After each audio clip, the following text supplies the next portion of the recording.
Hello everyone, welcome back to the channel. In this video, I'm going to create a quick in-depth review about this window visualization tools, which is Parallel. Parallel continues to be a leading visualization solution for Mac users in 2025, offering a robust performance and a seamless integration between Mac OS environment.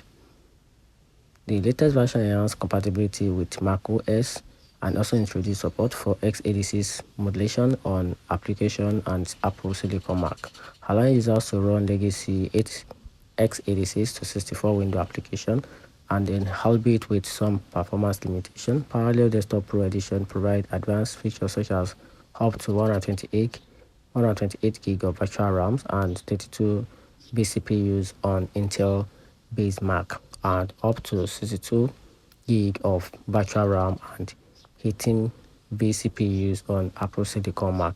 The platform also offers tools tailored for developer and power users, including the Visual Studio plugs intended into visualization support and integration with DevOps workflow. While Parallel excels in running a wide range of window applications on Mac, users make a play while DirectX games may encounter limitations as the platform is better suited for older Windows-only software. Despite the constraint, Parallel Desktop remains a top desktop choice for Mac users requiring access to window applications, offering a user-friendly interface, a powerful performance, and a suite of features that cater to both casual users and professionals.